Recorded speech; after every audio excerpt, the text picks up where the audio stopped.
And hello, ladies and gentlemen and NBs. Welcome back to NECC Week 7 League of Legends for Valpo Esports. I'm your host, Kempe. I'm here with my co host. Hi, I'm Mike. And today we're going to be playing against ERAU Gold. I mean, talking about just today, right? March 22nd. Big patch just dropped. Not only new champion, well, we won't see that today, but a lot of changes, a lot of buffs, a lot of nerfs, right? Mundo adjustment coming in. Um, Out of all of those changes, though, I think what we're looking for is that Vayne. That Vayne change is huge because not only does she get that early game move speed, but her W, which is her strongest ability, now has a much stronger early game potential. And I think that it kind of leads her into being more of a lane bully, which kind of was Vayne's issue, right? Is that you would get pushed in, you would immediately get attacked, and then once, one successful gank, two successful ganks go down, Vayne really didn't have a spot in the team. But now that she has that early game fighting potential, I think that it's going to come in really, really clutch for her, especially finding her way in this meta now with the Navori's nerf, the Bloodthirster Rush nerf as well. Those kind of on hit builds are going to start climbing back into the meta. Yeah, I mean, like you said, it's been a while since Valpo's played a game, even longer since we've had one of these streams. So, Hmm. there's a lot of changes, a lot of different things that have Yep, happened since we've played a game last. So, Vayne definitely a point to look for in the draft, but there's plenty of other changes and switch ups to look for. definitely. I mean, hey, it is the first string back from, a whole spring break, so even we're gonna be a little bit rusty here in the booth, but we're gonna kick back into it like a flash. So, I mean, looking at this draft here, checking the OPs, we're expecting like a Varus ban. We know that their ADC loves to play that Varus, very, very strong on it as well. Um, just taking a peek as well. We have Ashe support. The Victor being a very strong, not only just in meta right now, going with the quick Luden's Lichbane kind of rush build, but having that really, really strong pick rate. I think that would be a strong ban for first round. And then, I mean, their top laner is definitely like one of their strongest aspects, not only just like in rank wise, Mhm. but just looking at the OP as well. So checking out, probably gonna have to ban that Shen. So if I'm Yep. Valpo here, I ban out the Shen, I ban out that Victor, and I get that Varus out the way, and then you kind of just live with it. Yeah, I mean, looking at the top lane, that's definitely going to be an interesting matchup because, ranked wise, a strength for ERAU, rank wise, a weakness for us, but we know Anaya doesn't have a problem taking on these higher ranked players. We've seen her perform all the time above her weight, so that'll definitely be an interesting matchup to look at. Definitely. I mean, especially going into this team, it's not so much right. We look at these laning matchups, but Valpo's strongest aspect is we talk about this plenty of times. It's that first rotation, second rotation to objectives, right? It's where we, give Emma Chikimbo those kills. It's where we start to get our bot lane, up a little bit in gold. It's where we kind of give each other leads, and it's that very first. Two objective sweep, that dragon into that Rift Herald, that rotation at 8 minutes just kind of have to keep 'em rolling like that. And as hard as lane matchups might be, especially punching above your weight here, right? Looking at like an eye in the top lane, even then, if you can just rotate with your team better, if you can play better, um, Valpo really does have a chance to take away this one. Yeah, 100%. Teams taking their time to get in the lobby here, but looks like everyone's almost in, so hopefully starting in just a minute. Um, just a quick update too. We did play off stream on Yep. Monday, and we did lose that series, like you said, a little bit of rust against Ashwin there. So Yep. looking for the bounce back here off of that one. Definitely. I think the bounce back will be really strong coming out here because on that series on Monday, we got a little bit wonky with the picks. We got a little bit funny. You had the Diana mid come out, you had a couple of overall picks, right? Just kind of looking around trying to see, which puzzle pieces fit, especially with the labbing and all the gameplay that took place over break, right? More of a relaxed, okay, I get the time to try this build, I get time to try this champion, but now kind of getting all that, getting back focused as we go into this draft here, we're going to see people return back to form, and I think now's the time to finally kick that rust off and really get back into this game. 100%. We're gonna see it start off in just a moment. I thought it jumped in here, but Yeah, maybe I saw that as well. yeah, I thought I saw it start up, but maybe not actually starting up. But oh, okay, there we are. Now we are Hello. going into the draft. Yep. I mean, we talked about it. First three bands that we're looking for: Victor, Varus, and then that Shen. ERAU starting off with the Jarvan ban as well. Really strong, right? Obviously, although new patch did just roll out today, not really much touched in the terms of top lane or in terms of jungle. Sorry. Um, so that Jarvan and that Vi still very strong. Valpo going with the Olaf ban. Another really strong pick from this top laner as well, shown in a lot of his competitive games. Olaf, especially, being kind of an issue for Valpo in the past, taking a lot of comps that kind of like to, stay behind backlines, fight front to back. Fighting front to back is Olaf's thing, right? Yeah, Valpo definitely deviating from your expectations here as they ban the Caitlyn as well. So Yep, not worried about the same things you are. I think they're okay to give these players champions that they've played a lot and more get rid of like specific problem champs. definitely. I mean, looking at the Caitlyn ban, having that vibe ban as well, I guess Valpo's not really scared of the poke, right? Because that's the biggest thing when you go into a Varus, right? I talk about banning Varus, but if you're not going to ban him, you have to be able to deal with poke. And if you're going to deal with that, probably going to go maybe with an Ezreal, maybe with a Draven just to run down, right? You want to get that fighting early. And I mean, speaking of fighting early, Valpo Esports hovering the Trundle pick here might be what the jungle wants, and there it is. There's the Trundle pick after the Sejuani first pick from ERAU. Sejuani kind of being Thanos on the Rift a lot of the times, just almost unkillable, right? Especially from that, hit level 4 and just start you hit level 4 and then you have to wait for everyone else to hit their power spikes before you're pretty much killable. Yeah, Very, very strong. Sejua Vabo, oh, Sejuani might be like one of the most common ones, we've seen. It feels like yep. she's just that stable, always good, always there. But like you hmm said, the Trundle, I mean, we've seen Vector play this before, but it's been a while, and I'm guessing, Yep. with the changes kind of back in the meta, so this is a champ he knows well. Yep, I think with the Navori's change, right, with the Bloodthirster change, ADC's kind of going down a little bit, right, in strength. Trundle has less of an opportunity to get kited out, right, which is one of his weaknesses, is that Trundle is an auto attacker. When you auto attack, you get kited out, and ERAU picking up the Janna Varus bot lane, right, a very poke heavy bot lane. Janna being able to throw those tornadoes really, really far, a lot of peel, or not a lot of peel, sorry, excuse me, but a lot of like shielding and just kind of sustain for their team to always win trades. So having the Janaveris bot lane, you just have a lot of range. So Valpo Esports pick up the Nautilus, right? As we talked about, you're not scared of the poke, you got to be aggressive, right? So you pick up the Nautilus and you're going to pick up the Kaisa as well. Nautilus Kaisa just being pretty strong, right? Obviously, there's the Nautilus Ezreal. There's other like combinations that I like more than Nautilus Kaisa, but Nautilus Kaisa still allows you have a lot of speed from the E, right? You have a lot of movement. So kind of getting away from that poke is a little bit strong. It's just you're gonna have to see how we do have Dreadful in the bot lane today. You're gonna have to see if Dreadful really warmed up his fingers today, right? You got to dodge those Varus Qs somehow. Um, Well, they're in here warming up all the time, and I think they did get what they wanted. I heard them talking pregame about this Kaisa. I think this is what they wanted Dreadful on, so it's really good to get that pick locked in and kind of be able to build around it here for Valpo. Yep, definitely. I mean, we're talking about right because Ezreal was really strong, and that's kind of what we've seen Dreadful play a lot, especially in these comp games.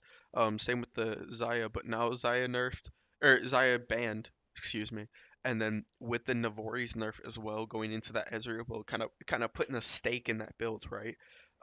Making it a little bit like a little bit weaker going into these fights. Might want to see the Kai'Sa pulled out today, and like you said, I mean, targeting it got what they wanted, and now Valpo Esports, after banning out two top laners, obviously trying to focus on one person here. ERAU focusing on that Jakimbo getting that fifth pick. But Valpo Esports picking up the Cho'Gath as well. Cho'Gath being really strong this patch, kind of the sleeper pick, right? I mean, hey, if you see any of Tyler One's streams when he went to EU, dude exclusively plays Cho'Gath top, but I mean, there's a reason for that. Cho'Gath is a very strong frontline tank right now. A lot of utility to his kit, right? Silence, knockup, and the execute that you get as well. Um, you can time that for objective fights. There's a lot of use to it. And then ERAU, knowing that, right? You want to take the sustain from set that matches Cho'Gath's healing from his passive, and you want to take that true damage. And then ERAU picking up the Silas, right? Having the blind Silas being a very good, strong blind pick. But Valpo might look to try and take this ASOL here. Take a Yeah. little bit of a scaler, and I think this is the pick you want. There it And there is. it is. Yep. There it is. Valpo Esports, he drafting the ASOL for Emma Akimbo mid. The reason why I'm so excited for this pick, right, is you look at the comp. You have Cho'Gath top, who's gonna be on an island, right? Cho'Gath's on an island until like three drags, right? Two drags, three drags. You have Cho'Gath up there. You have a very aggressive bot lane, and you have someone to play Trundle around. So now all you need is mid lane pressure. You don't really need to kill. Excuse me. You don't really need to kill mid lane because you have someone Trundle can focus on, right? Top lane is going to be alone, so it doesn't need Trundle anymore. Trundle can focus on getting that bot lane lead, playing with an aggressive team, and now you have a scaler that will carry when Trundle drops off, right? Yeah. I mean, I think this is really good. I think this is Valpo kind of getting back to their roots, getting back to, what worked last semester, playing through Jakimbo on that scaler. Like you said, you have the Trundle, the jungle that can focus on the mid lane, getting him built up, getting the gold there. hmm Um, and of course, Classic just approached the draft with Jakimbo getting the counter pick, saving him for last there because we know how deep his champ pool is. Yeah, definitely. I mean, when you see that people are kind of throwing those bans away, right? Right, going after other people other than Jakimbo, with Jakimbo's draft pool, you're like, hey, let's give him the pick, right? Give him the Yep. last pick because now ERAU only has, two bans, only has a couple of things to throw at him, and he has a lot more options. Whereas if they had started to ban Jakimbo out early, you probably just want to secure his pick right there before, they get a five ban off on him. Not that a five ban has ever stopped Jakimbo in the past, let's No. be honest. But taking this ASOL here, I, I'll admit it. I'm a big fan of seeing Jakimbo on the scalers. Right, I'm a big fan. Granted, you can call Talia kind of a mid-game scaler because her spike is mid-game, right? But the Talia, the Syndra, the Victor, right? I'm a big fan of seeing Jakimbo on these picks. So now putting this ASOL in that category as well. Although ASOL did just get a pretty substantial nerf, I'd say, to his E and his R. E now being a 12 flat cooldown, no reduction outside of CDR, and then R as well doing less knockup, less damage, less of a percent, and also requiring more souls, right? So he's gonna be a little bit harder to refresh for every fight, right? So just like back-to-back fights is gonna be a little bit harder. Yep. You have to think a lot more about his E placement, but even then, it's still pretty damn good. Excuse Yes. me. Oh It's yeah. still pretty good. It's very So good. yeah, Yes. exactly. Yeah. So I mean, seeing him on the scaling pick is kind of what we're looking for here, because not only does it fit the comp like we talked about earlier, but you can kind of see him take over the game. Say hit 25, right? If you take it to 25 minutes, Yep. A Soul is gonna start flying around the map. Yeah. It's gonna start looking scary. Well, we've had a chance to talk a lot about, Valpo's comp, this Trundle, this ASOL, but we haven't really touched on the ERAU side. We Mhm. mentioned a little bit, with the Janna shielding and the Varus poke, but, what's their approach to this game going to be Yep. like? So I mean, having this kind of approach, right? You have a really strong around like level 4, like first kind of 2v2 potential with Sejuani, right? So one of the greatest things about Sejuani is that 2v1s that turn into 2v2s, let's say with like a counter gank or such, Sejuani's team usually has the upper hand. Not only because she has a delayed stun and she has, a lot of health, a lot of CC, and is really, really unkillable to like a certain point. Um, what really makes her strong is that she can peel hard for her team, right? So I think what um I think what ERAU kind of has to look for here is that mid lane, right? Because you have Silas who's very strong, right, fighting early after he hits like 4, right? So him and Sejuani have really, really strong 2v2 potential, a potential that Asol and Trundle don't have. You want to force these fights around that middle because Set has the passive healing, right, and has the kind of match that he can put with Cho'Gath to where they can kind of clash each other, right? Um, you kind of want to leave them on an island here. Maybe visit early. Maybe just visit once early, right? Make sure that Set doesn't get put behind after, maybe like a couple of trades from Cho'Gath, because Cho'Gath does have really good wave clear even early. Make sure that he doesn't get completely pushed in, right? But after that, you really want to look for that mid lane. You really want to start hovering. You really want to make sure, hey, I can 2v2 here. I want to force Trundle out of his jungle clear. I want to force Asol to be uncomfortable with placing his E down, right? Being forced to use it defensively. And then not only will that knock Trundle out of, just fights in general for the mid, but it stops his rotation to bot side, which is really, I think, what we're going to see Vector do here. Is we might see the quick buff clear level 3 immediately go bot side, right? Which we're known to see him before. Trundle, while it's going to be a little bit harder than like a Jarvan or a Vi, it Yep. still does have that potential to go really, really early and fight this lane.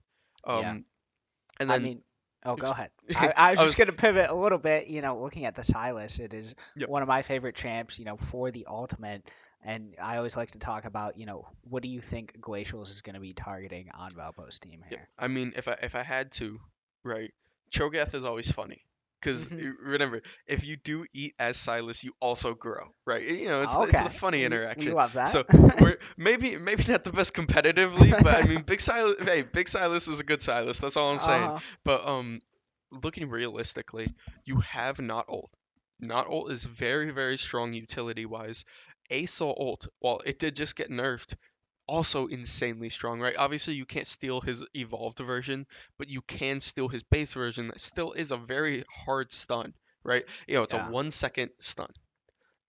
Easy to throw down, pretty wide area, pretty hard to miss, quite Yep. frankly. I'm not gonna jinx anything here, knock on wood, right?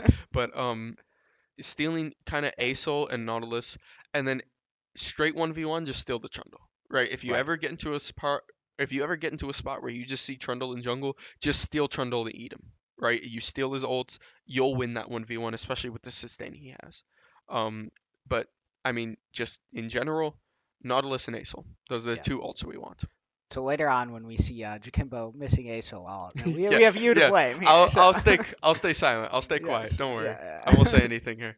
But Well, it looks like we are almost into it here. Our spectator delay, always gotta wait for that. It's always long, but I think we got yeah. through it here. So 5 seconds, and we can see the runes and see all the summoners that these teams have picked. Definitely. I mean, hey, I can tell I'm a little bit rusty being in the booth here because usually I can time it in my head. I'm like, okay, start to feel it, start to feel it. All right, let's go. But I was like a minute off here. We're moving pretty quick. But no, as we hop into the rift here, we're gonna check out runes. We're gonna check out, just summoner spells. See kind of what people are feeling. Obviously, gonna probably take that first strike, from that Asol. Silas is what I'm kind of interested about. If we see that conqueror, if we see there's the conqueror, yep. Because Silas' first strike also is pretty strong, but I mean taking it into a ranged like this, I think the conqueror is a better choice. Um, you do have, you know, pretty basic runes, quite frankly. Not too much to say, not too much. Same with summoners as well. Going the cleanse for Kaisa, being super strong against Verisolt, right? Cleanse kind of just negates Verisolt, which is kind of huge. Although it doesn't stop the stacks that you have that slowly build on you, it does allow you to move around. And right, in a poke like this, you really just don't want to get locked down. You do see both mid laners taking TP here. No ignite from that Silas, although you have that strong 2v2 fight, right? Obviously looking for more of a late game scale, trying to match this ASOL, right? Because we do know, like Silas has a lot of strengths, right? I'd kind of put him in the range of Talia almost, to where he's okay like early, right? He's not gonna do much early, but Hmm. kind of get him to that one item, get him to that two item. He starts to take over fights, right? And around that one item, two items, when you're gonna see that TP pop off, it's where you want to start making flash plays like this, and you have to be careful here. See if Jacob walks up into this five-man bush. Yeah, Uh, ERAU just lurking here, but I don't think Dreadful's gonna take the bait, and it looks like they're gonna back here. it shouldn't be anything. Thank God. Yeah, But you always love the early game shenanigans, you know. Definitely. No, yeah. I mean, it's what makes it interesting. We do see Trundle pathing topside here. Victor probably looking for, like, red buff. Might be a little bit slower than I know I talked about early. I know I talked about earlier in this stream. Excuse me. That he might look for like the blue buff straight to the blue buff Grump wolves. Try to like immediately come bot side, but going red side, probably gonna. He's either gonna skip buff, right? He's gonna go, or not skip buff. Sorry, he's only either going to go buff to buff, or he might just full clear.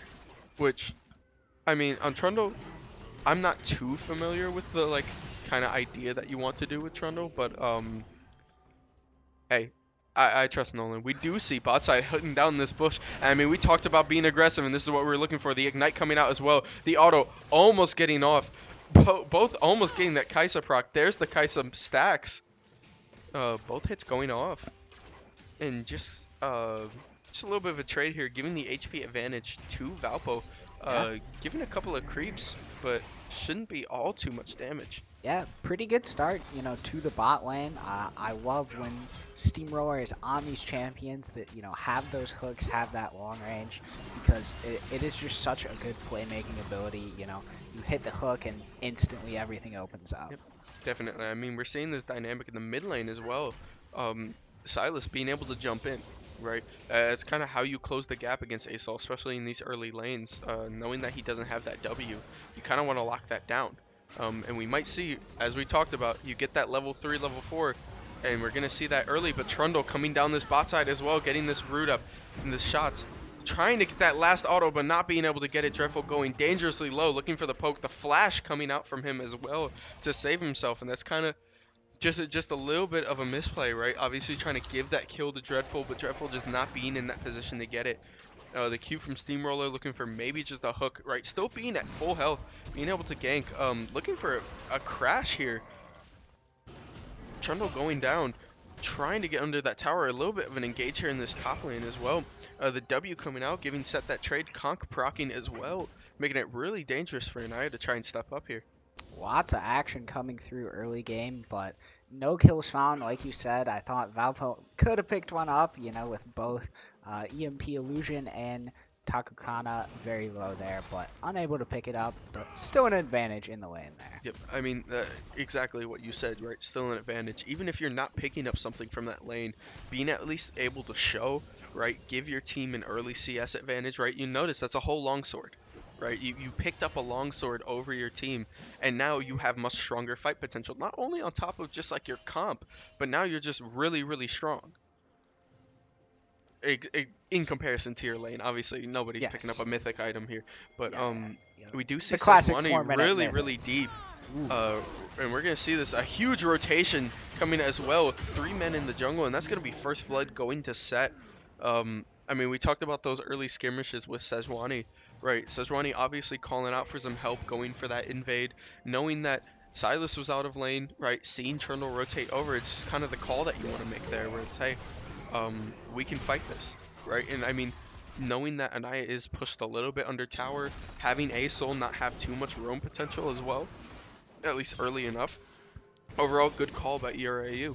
Yeah, I mean, definitely, like you said, good play by And the them. flash coming out as well, the knockup, but then the flash coming from Set, just trying to turn it around. That's going to be a 2-0 Set early up in this game. Yeah, both kills going over to Set. Close, close trade there in the top lane, but ultimately, Set comes out on top over Anaya. So, Valpo, 1K gold down, a little bit behind early on here, but Trundle is coming down bot lane. And there's the root down as well, and we're going to see the Nautilus hook come up here really, really soon.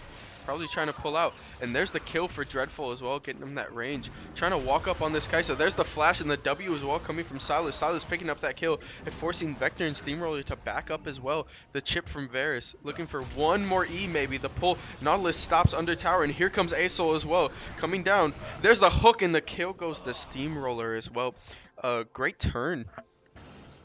Yeah, good job by Jakimbo rotating down to help out there, because that could have ended up a lot worse for the side of Valpo, but ultimately, getting kill onto Dreadful, getting a little bit of something back here for this team. Definitely. I mean, you still have that pressure that you want in that bot lane, right? While you did give up a little bit in that top, going down on this side, you kind of now have like an equilibrium, right? You're looking, okay, I got this lead down here. Now Kai'Sa has a strong lead in lane, right? Having one kill up. While you did give one to Silas, you at least got that back, right? So just keeping that gank potential, keeping it going, really, really strong for Valpo. But we're gonna have to see here kind of how Sejuani starts the path. Thank you for the follow there, Stolk. Not sure if I'm saying that one right, but what's up? Thanks for tuning in, man. As we see, we got a little bit of a wall here, not too much action right at the moment. Yep. I mean, we're just peeking around here, right? We do have a roaming support in this mid lane as well, knowing, just trying to get a little bit of a hook out. Looking around, okay, Sejuani gets the stun out, but here comes Asol as well. The Asol ult coming out, a huge stun, the Trundle pillar as well, the flash over the pillar. It looks like Sejuani will get out of this alive. Just a very last second, but I mean, we saw an engage in that top side almost in the same vein, right? Except, switch out the top laner for the support here, and that's kind of what you're looking for. But with drag up, even though you didn't get that kill, that's a good pressure lane. You do have the stun over here, the knockup as well, the W under tower, but he will go down to the last tower shot, getting the shutdown to Anaya. The dash over the wall, the smite, and blue team does steal it. Shot over, although Sejuani does die for it. First drag does go to ERAU. I mean, you do have the Varus shot over the wall combined with the smite. It's a really hard timing to have, especially because you don't have that Cho'Gath R yet for these objectives. So just one of those where you just have to have that vision control, know over the wall, know how fast you can rush it. But overall, good coordination by ERAU. I mean, so much has happened in this first 8 minutes. We've gotten a kill, we've gotten a dragon steal. I mean, where are we at in this game state? We're seeing the gold lead be even, but I mean, are you worried about the 3 kills on set at all? Or is it more of, Dreadful already 2-1, got the bounty on him starting to get going? Yep, I mean, you have to be a little bit careful because Set just as a character, right? Most people playing, there's the E over the wall as well, the second E missing, knowing that Trundle is there as well. Throwing down that W, getting a lot of chip, going down to half.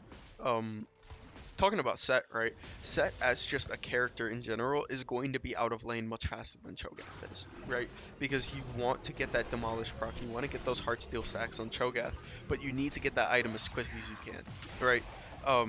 You want to fight for that. You kind of want to take those 1v1s because you want to tank out people until you start 5v5ing, right? And 5v5s aren't going to start until later in the game, but we do see a Rift Herald rotation here coming from ERAU. You see the jungle, you see the top lane there. So bot lane is going to push up a little bit here, but it looks like Rift Herald will first go down to ERAU. Sejuani picking it up. Yeah, ERAU picking up, both the Dragon Steel as well as the Rift Herald. So 2 objectives there, a little bit of an edge to their side here. Definitely. I mean, just to finish my thought here, because I'm like, yes. Oh, this happens, then this happens, and there's another E over the wall. It looks like I'm not going to happen. We do get the toss over the wall. Sejuani going out, but the R just being defensive. Sejuani missing the R there. Also, Gotta knock on wood again. MF Jakimbo did miss his R. Um, Granted, hey, it's a hard shot. It's a hard shot. I'll give him Yes. that one. But finally the finish. No, wait, hold on. Yeah, we have a little bit of an engage here. I might not be able to talk about Set, but Set taking a lot of damage. There's the W coming out as well to even out that trade. Another knockup, and you're gonna see Cho'Gath here looking for the R maybe coming under, and there it is, and the flash out to get away. But Sejuani comes up to maybe clean up this fight. Probably gonna get this clean up. Probably try and give it to Silas here, and there's the Q to finish off, giving Glacials a 2-1, putting Glacials at 2-1-1. But good trade. Can we finally have a moment to breathe here, guys? Nope. There's the R coming okay, out from yep. Nautilus. And We might see it. Trundle. There's the wave crash. There's the toss under tower. A lot of damage. The ignite coming out. The Trundle tower. Not gonna be much here. There's the R coming from Dreadful, but getting exhausted and slowed as well. Taking a tower shot. Kind of getting weaved in and out there. Really hard to find his auto range. There's the TP coming in from Anaya. Do have a huge wave and Rift Herald in this top. On that Silas. Probably gonna try and walk up on this Silas. Get a majority of that wave. And we're gonna see here, right? Set now 3, 2, and 1, having a lot of kill potential. Is now gonna try to swap lanes, and this is the thought I'm trying to finish. Is it's that getting Set an early lead like this, right? Set's gonna move a lot more than Cho'Gath, so although it's not the worst thing in the world, right? It is still dangerous. You have to watch out for it, right? But now, I mean, Anaya has started to level up those. There's the upgraded R coming out too. The W coming in, probably going to look to maybe W from the Set as well, but not going to come out, probably on cooldown, as MF Jakimbo does pick up the solo kill. Just kind of weaving in and out. Although, you see, excuse me. Oh my, I just blanked. I just completely blanked. Excuse me, y'all. You know, it happens to the best of us, man. Jeez. But we did see Jakimbo pick up that kill onto the Set. I mean, Set looking pretty helpless there in the moment, and Jakimbo getting his first kill of the game. Always a good sign for Valpo. I got so absorbed in seeing that solo kill, I forgot that I was casting. I was just like, oh, nice. Jakimbo just left you speechless. That's. I know. Hey, what can I say? What can I say? It's how it is sometimes, man. Jakimbo is just him. So I mean, farming up in the spot lane, right? We're talking about a gold lead. Not really too much here. It's kind of been thrown around a little bit, right? But I want to look at that mid lane. Although you do have that CS lead, not the worst thing in the world, but on ASOL, that's what you want. I mean, scaling with minions is a big thing for ASOL. Gain those stacks, and we will see an engage here. There's the R coming out from Nautilus as well. The knockback from the Trundle Tower. The R from Janna and the flash to get away.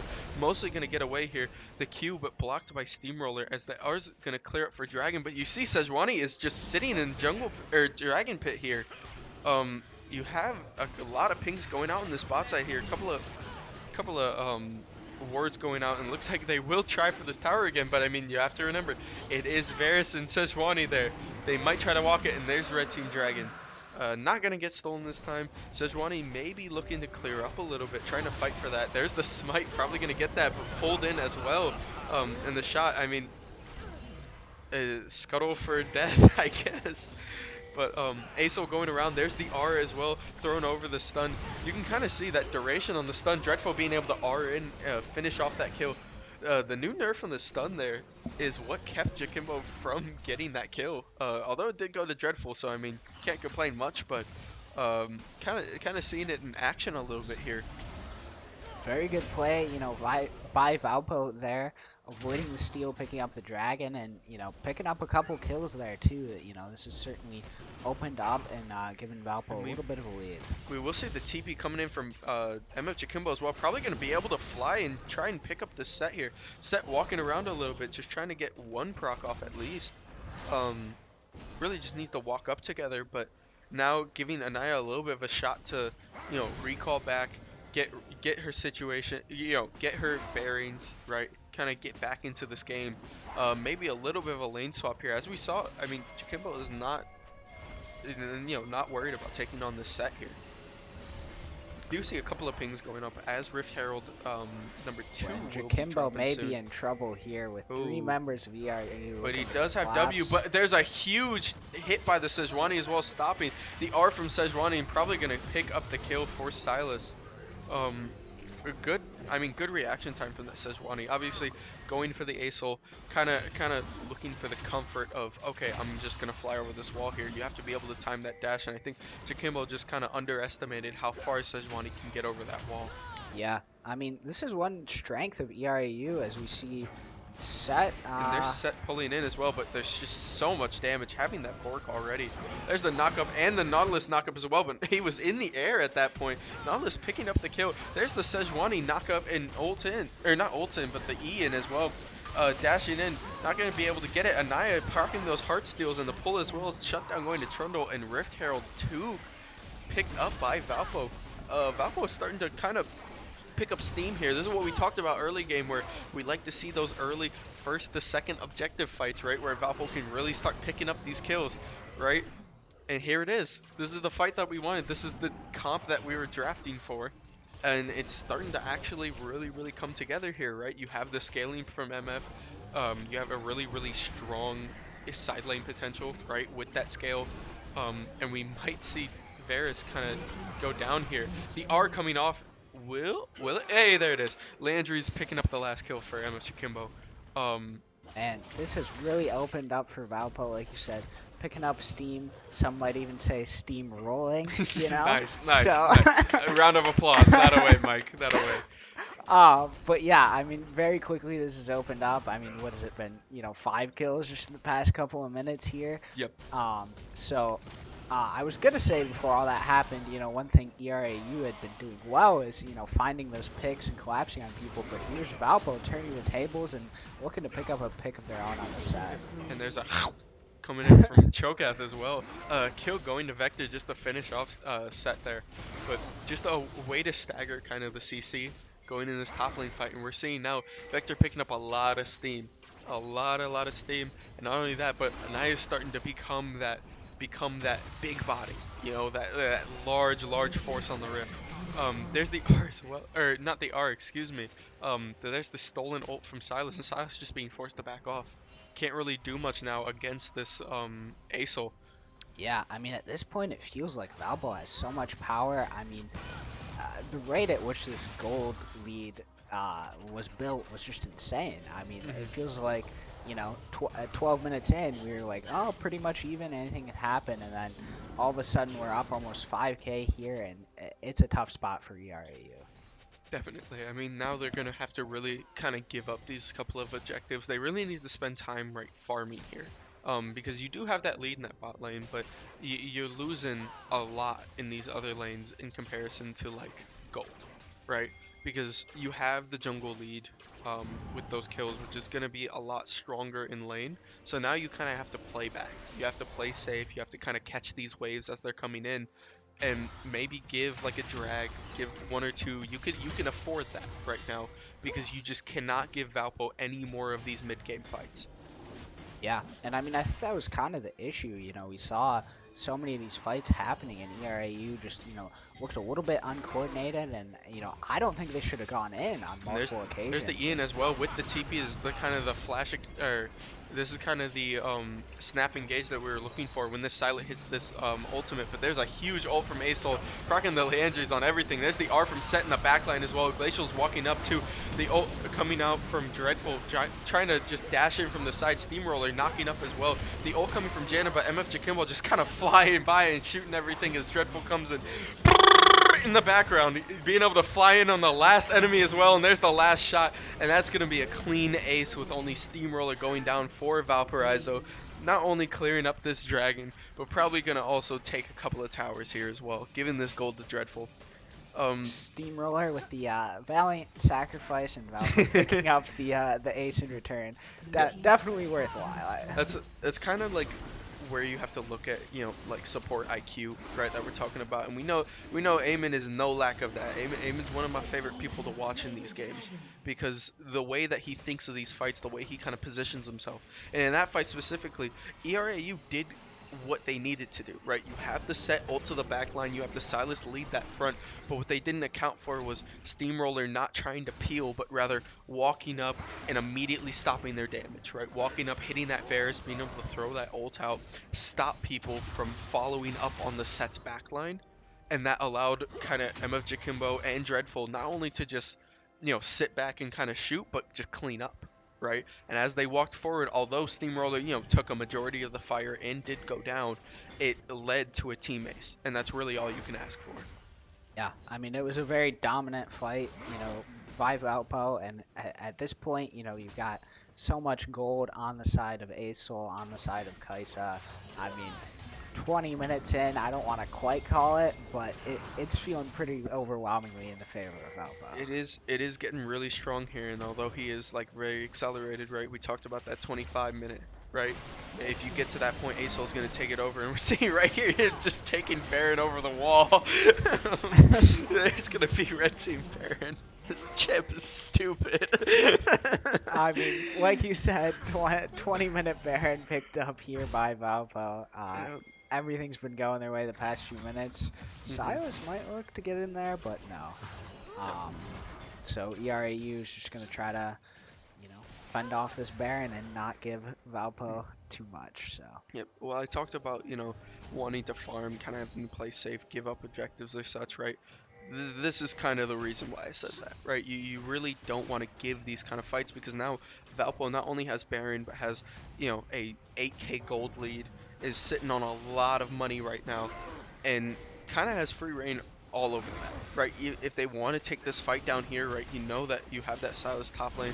They're going to fight for this red, and I mean, there's the stun, there's the knockup as well. Trying to look for something here. Dreadful in the back line, getting a couple of shots off the Janna ult, but it's not going to be enough as Janna picks up the second shot. Asol walking around Steamroller just trying to survive, but the active shot from Shezwani killing. Set coming down as well, but Silas finally rotating. Asol being stuck in a really bad spot here. There's the ult coming out, and it's not going to hit because Asol already died. I mean, as strong as they are, Valpo really took that fight for way too long. I was a fan of that, right? Until it started to like follow. You had Dreadful pick up those picks, right? You had him pick up the Janna and the Varus. You have to leave. You cannot fly in after that because now you know that their team rotated, taking that 3v5. They're gonna have to be careful here as well. Getting that knockup, probably gonna try and get this auto off. There's Vector getting another kill. There's a double kill from Vector. Just starting to trund. It's trunding time, baby. Going down this mid, you have Baron buff, you have the 2v2. Anaya also launching those knockups with the R execute that Anaya has too. Just the pure damage. Really, really strong. Getting to be really tough to try and skim rush these guys. yep, But Vector 6-1 and 9 here, instantly coming in and making up for that little bit of a lost fight there by picking up a double kill. So still keeping Valpo's lead pretty sizable here. definitely, I mean, we're seeing now, right, we're in this kind of mid game, and we're going to start transitioning a little bit to this late game, right? And you can see that in Vector's build as well, picking up, probably going for that Thorn Mail. Just going from that, okay, I'm going to build Divine for damage, and I'm going to build Titanic for damage, right, and the takiness that it gives. And now I'm going to start going defensive options. Now I'm going to start trying to frontline for my people. Now I'm going to start, really peeling for my team. And you can see that from this build path that he's going. But I mean, there's a couple of takes here. Oh, there's Vector getting shot up. A couple of airborne shots there. You have to be careful though. If I'm Valpo, you're going to take this objective, right? You want this objective. ERAU should not contest. Unless they pull something crazy, and you know what? I'll bite my words. With the lead that Valpo has, although a lot of shutdowns did go to ERAU in that triple kill that they got, there's just too much right now on Valpo's side, especially having all 5. There's the knockup as well. And there's a shot as well coming in. Set R'ing in. Silas trying to get to the back line. But EMP picking up the first kill on Steamroller. There's the huge ult from MS Jackimbo. The knockout as well. MS Jackimbo picking up 2. Varus picking up another. Kaisa and Trundle picking up a 4th. And then Kaisa picking up the 5th. There's another ace for Valpo's side. Like I said, You don't want a team fight right now. Not with all 5 of Valpo on their side. It looked strong at the very start, but Valpo's burst is just too much right now to handle. Yeah, I mean, I was gonna say the opening did look promising for ERAU, but it looked like Jakimbo actually might have flanked around there, and Hmm. he ended up really dominating that fight. I mean, there was nobody focusing him really Yep. in there. I mean, because ERAU has to go for him at this point, right? It's him and Dreadful. Those are those 2 people, because Trundle's gonna start to fall off. Cho'Gath is kind of just like a meat shield, right? Not no offense, and I'm not saying you're just like a meat shield in this game, but like that's Cho'Gath's character, right? You want to tank for people, so you don't really want to focus him. You're looking for Asol and Dreadful. You saw Silas immediately jump backline going for that Asol, but Asol, Jakimbo being aware that he's being targeted, right? Being able to fly back a little bit, force the Zanyas out of Glacials, and then being able to rotate back, get the kill on Glacials, reset the W, fly back in the backline and flank like you just said, Mike. 100%. I mean, it, at this point, it's almost a foregone conclusion. I think that we're gonna see a Valpo victory here, up 10k gold, up 27 to 12 in the kill department. So this has been a very good performance, especially by Jakimbo. We talked about how the ASO was something he hadn't picked a lot, and he needs to pick it more, frankly. Definitely, definitely. I mean, these scaling comps is just so strong for what Valpo kind of like practices around, right? Um, and like you said, I really don't think this game is gonna go much. I think maybe one more Baron right here as it spawns up in 15 seconds here, but outside of that, I don't see much going on. You do see the hook in as well, Steamroller. Vector already in that back line, autoing down on that Sejuani. There's the R coming out from Silas. Dreadful picking up a kill, Trundle picking up the Janna as well, forcing the rest of them to run back. Drew Kimbo may be looking to fly over, but really not worth it when you know that Baron's up, because you take Baron here, maybe recall, spend any unspent gold that you have, and go endgame. They should not waste any more time after this, quite frankly. Yep, picking up the 2 kills, turn into Baron. I mean, this should give them enough power to, push down mid here and end this game in the next few minutes. So. Definitely, it looks like they are gonna just try and push this down, right? Like I said, try and get as much gold as you can, and you see a couple of pings going up from ERAU. I think they're catching on here. Um, really just have to defend this mid lane tower.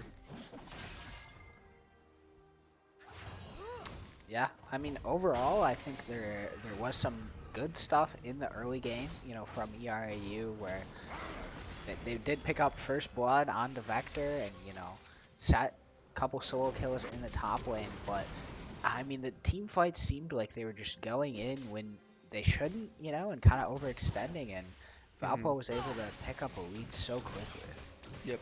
I mean, we talked about Valpo being very strong in these mid-game fights, right? We talked about their comp, how aggressive it is. You get that lead on their bot lane. Although Silas did get a little bit up, right? You're not going to expect Asol to really get much up in the early game. Well, you did see Silas get kind of a lead in that 2v2 potential from that Silas and that Sej being able to walk in the jungle like that. You really just can't force these fights. Losing, one fight, you stole drag initially, right? Which was one thing. Um, so you already had that objective lead. If you lose one fight, hey, no big deal, right? That happens in these games. You cannot force that second and third fight, because forcing those fights is what gave Valpo this now 11k lead, right? They're looking more at like 12k here, but just Big lead, it's too much. regardless. Yeah. Exactly. Yeah, big lead. You just cannot repeatedly lose these fights, right? Over and over. You have to give something until you feel comfortable fighting them again. Yep. Baron wasn't able quite to put together the game-ending push here.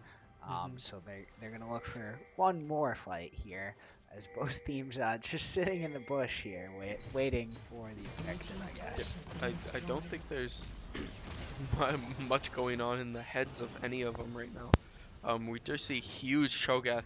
Also, Anaya with a 3-level lead over this set, which is pretty scary. I think that if Anaya wants to fight this, she definitely can.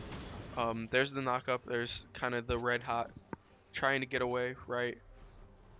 But Yeah, it looked like Set was trying to chase her down there, and I mean, good luck with that. I know you got a lot of damage, but Cho'Gath has a lot of health there, yeah, so I just really don't think anyone right now can fight Cho'Gath.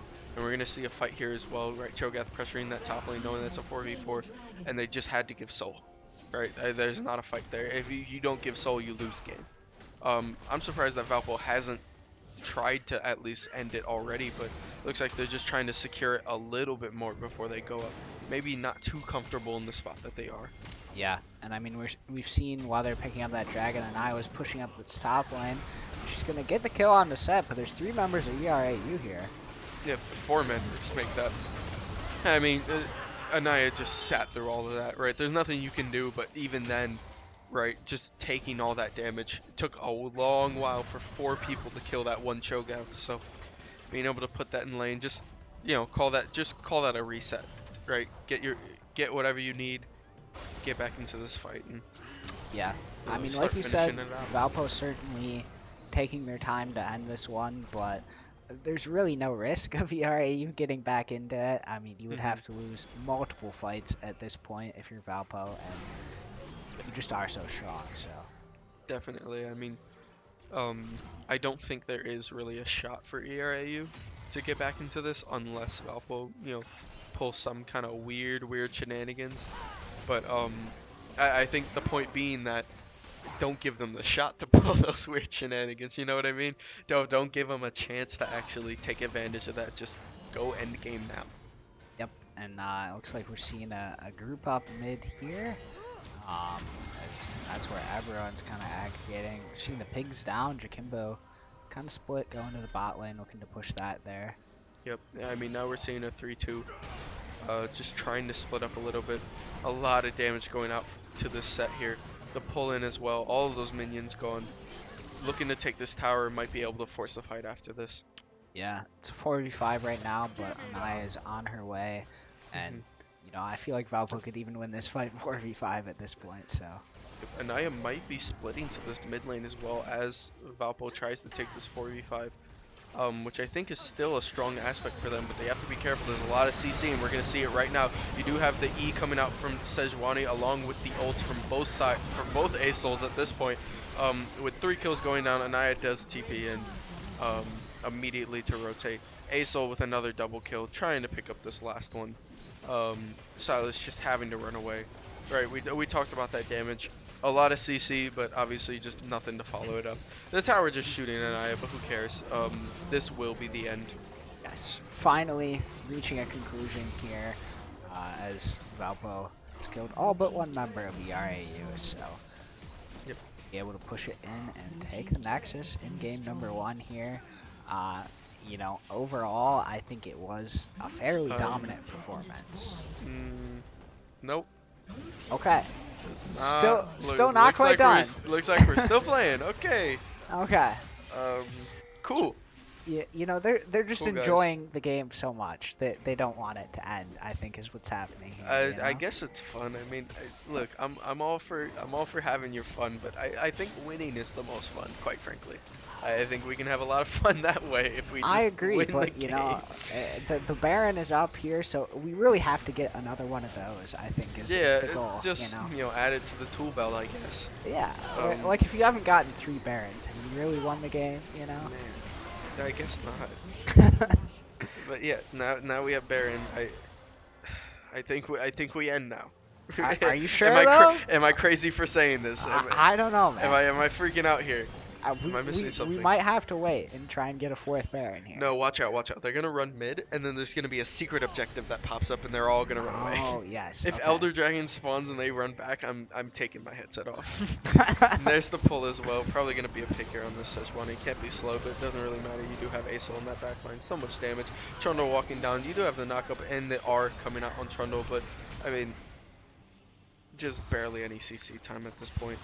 Yeah, I mean, they're gonna run down. This is gonna be game. although there's it's the R been from Dreadful as well, pulling out. Dreadful does go down, 1000 shut down, but both towers are lost in the process. Asol picking up second kill. Probably looking to shoot something here. Anaya just tanking for however long she needs, picking up a kill as well. Aesol getting the getting the third one there, as that is game one. Excuse There me. is the Nexus. Yep. Finally, Valpo Finally done. Finally gone. We did it, guys. Um, Valpo picking up game one versus ERAU, as we can see there. And I mean, it really was the ASOL, I think, that was the star of that game for yep. Valpo. I mean, we saw the Aesol. We also saw Dreadful walk up a lot, be a really strong force into diving that back line, right, with that Kaisa. I mean, they talked about it earlier before this match that they wanted to pick it. Obviously went well. Um, you had the scaling. They played into the comp correctly, and that's really all you can ask for, right? I did really like Valpo's draft here, and to see them play around kind of the same way that you think of it when you actually read it on paper is really nice to see. Yeah, 100%. Good draft, able to execute in game, and taking the first one in this best of three. And we will take a quick break and be back with game number two of this series.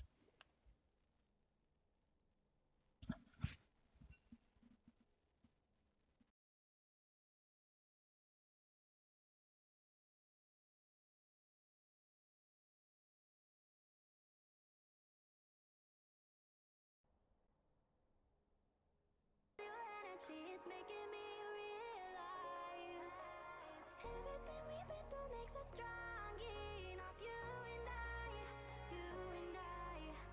Everything we've been through makes us strong enough. You and I, you and I.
And welcome back, ladies and gentlemen, to Game 2 of NECC Week 7, Hmm. Valpo Esports versus ERAU Gold. Um, Going into this ban, right, Valpo probably not going to see many more bans, or at least any different bans than what we saw last time. ERAU probably looking for the ASOL ban. There's the A- Gwen, right? Aesol not coming in first. Gwen actually, this is what I did want to mention. In the last phase, the fact that Yari was banning out that Gwen. I mean, that's not a champion we've seen Anaya play in the top Mhm. lane before. Not one really anyone on Valpo has played too much. So We do see Dreadful's Gwen a lot. So okay. at least in solo queue, we don't see it much in our comp games, but Hmm. Dreadful does like to solo queue a little bit with that Gwen, right? We know that it's a comfort pick for him, but they didn't notice that Anaya was our top laner, so they just banned Gwen out. Valpo Esports still going with the same bans. Really, not much you can expect. But we're gonna see ERAU here if they want to switch up anything. Yeah, I mean, this is going to be the interesting part, and these bands are kind of interesting coming out from ERAU. Another champion we haven't really seen we played before. I want to see maybe there's a mistake here in chat. It's supposed to be Zaya. So Yep, makes sense. Um, Seeing the Zaya as well, still a good band. But what does ERAU want to do here? Because if Valpo gets the ASOL, I think they take the ASOL again. I, and they're gonna ban out the Jarvan. So the ASOL is open again for you Jakimbo. you either take jungle or you take ASOL here. It's one of them. And I mean, Because it is an interesting choice because I know that Jakimbo does like to pick, later on in the draft a lot of the mhm. times. Oh, going with the Nautilus first. I guess just kind of declaring, going with an aggressive bot lane here. Mm. Don't want to do much. Guessing with ERAU wants to take it or not, right? Knowing that their support plays a lot of like Ash kind of enchanter poke supports right now, especially. Um, just going with the Nautilus again, being a very impactful pick last Yeah. game as well. So And I mean, if I'm being honest, I mean, the Janna had very little impact last game, it felt like. I mean, that was the one pick on ERAU's side that, didn't do a whole ton, but they're gonna go for the run back. yep, They're confident that they can get Janna a little more involved, get some more knockups this game. So might be just trying to do a little bit more play differently around this gen. We're gonna see who ERAU picks up ADC wise, because I mean, like we said, the Varus was just really hard because knowing if they pick up Varus here, Valpo's just gonna come back with the same ADC lengths, right? There is exactly. ERAU picking up the Sejuani, forcing Valpo kind of into a position where they have to draft their ADC, right? Hmm. They do not want to get their ADC banned out here. They kind of have to pick. They know they can take this jungle here, but giving ERAU kind of the counter pick. And Valpo hovering the Trundle. I mean, this draft is looking awfully familiar here so Yeah, just far. a little bit. We might be in for a little bit of a run back here. Uh huh. There's a Trundle, and quite frankly, if there's a run back, this is exactly what Valpo wants. I I mean, I don't if I'm know. guessing that this could be a Kaisa picked here, I mean, if I was wagering, I would assume so. You have to pick the Kaisa here, yeah. or the But Aso. Actually, no, we're just pick we're the taking Aso. our time. This is Kaisa or Aso. Kaisa or Aso. One of them.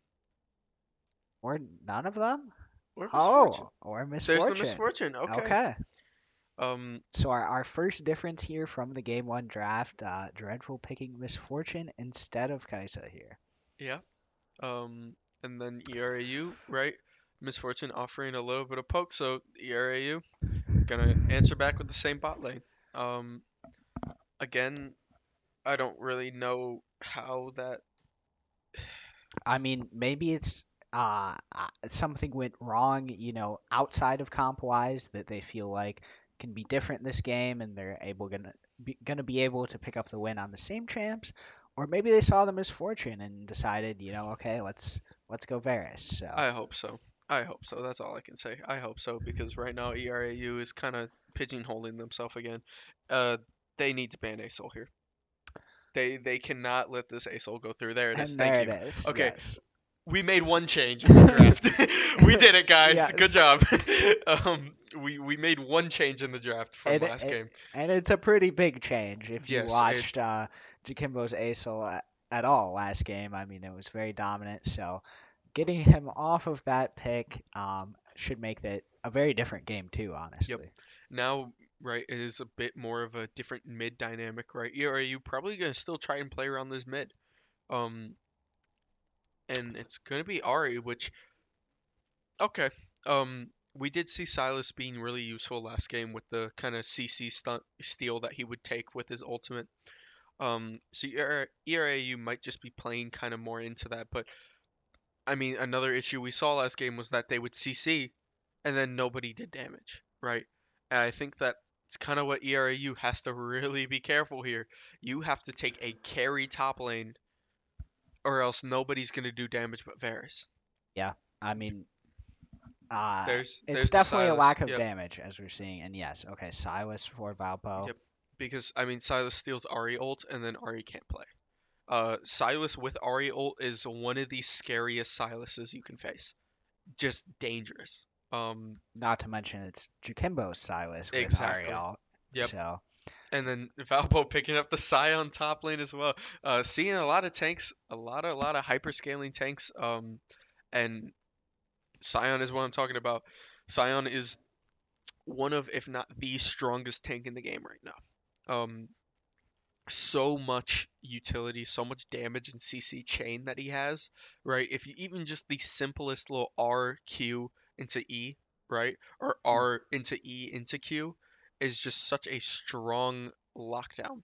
And ERAU gonna go back at it with another tank, but I mean, I talked about it. ERAU, who who on this team is gonna do damage other than Varus, right? You yeah, you expect your ADC to do damage, but like I mean, you kind of have to hope that the Ari is gonna build more towards damage here. I know that's she not. has to build Ludens.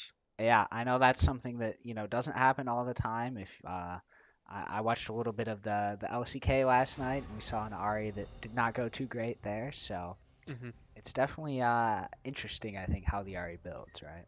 I think it's just like with the Ari pick, right? It's gonna be really, really good for lockdowns, but you need to make sure that you can kill. Because once Sejuani CC is gone, once Ari Charm is gone, maybe even Varus ult, right? Once that's all gone, you still have four people. You do have Cassante. Cassante is very, very strong. I do like the Cassante pick here. Hmm. Because it's just very, very good for, going in, displacing people, and really, really being strong in the back line. It's kind of just funny the way he can jump behind everyone and spam abilities and not die, right? So I do like the Cassante pick here, not only just with him being strong, but I just like outside of that, I see ERAU having a really hard time in those fights, which we already saw last game was Yep. being a little bit of an issue, but now what do we do, right? Yeah. I mean, like you said, it's a very similar setup, with an eye on the tank in the top lane, and then, Jakimbo and Dreadful with those carries with the ability to do that damage and kind of take over the game. Yep, definitely. I mean, it honestly, there's not much to talk about for Valpo's side. Play the Hmm. game the same way. You have to play the same dynamic because while you don't have the same ADC, right? Instead, you have the Yes. misfortune. Um, misfortune with Nautilus plays almost the exact same way. You need to fight early, right? You Hmm. you do more damage than everyone early, um, at least in this matchup. Yep. So you're gonna see Trundle take the same path. You're gonna see this game comes down to if ERAU can adjust, because a lot of teams, right? It's either you make the adjustment in your draft or you make the adjustment in your actual gameplay, Right. right? Hopefully both. But we didn't see much of an adjustment here from ERAU, right? Or at Yeah. least in the direction that we were expecting. So we have to see, okay, how are they going to play this game differently?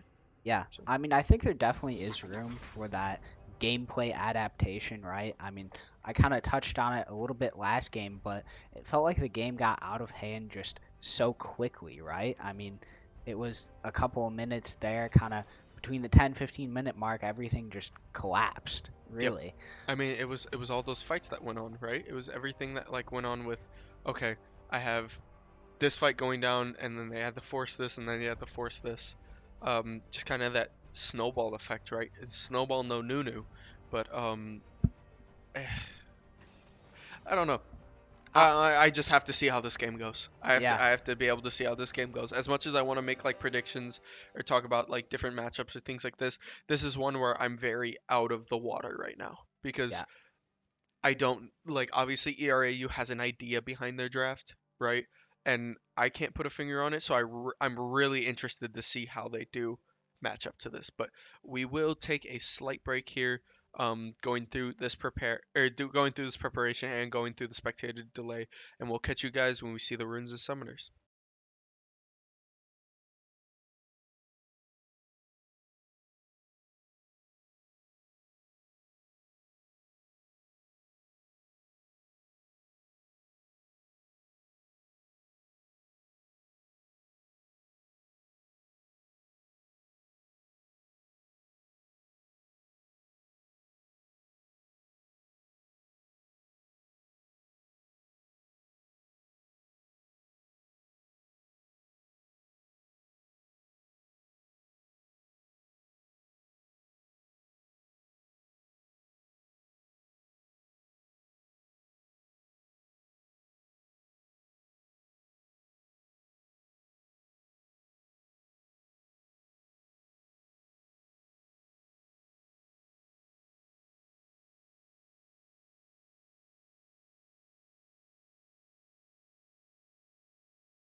All right, we are back. Spectator delay almost over and just about ready to hop into game two of Valpo versus ERAU. Yep, I mean hopping into game two, we're gonna get a look at the runes, get a look at the summoners, see what's going on here, see if we have any funky ideas, right? Um, got a lot of lane presence. I feel like this game in comparison to last game, now having the Silas Ari mid. And we talked about it, Silas first strike being very strong, MSG Kimbo taking it, right? Knowing that he can probably get the jump on Ari early, right? Especially after waiting out the W, right? The Q, being able to get that first strike, get that extra damage, kind of evens out those trades, especially with Ari and how dangerous she is early with electrocute. Yeah, another fun thing. I know we know Anaya for playing those tanks, but I think this is the first time we're seeing her Scion Whoa, in whoa, whoa. NECC.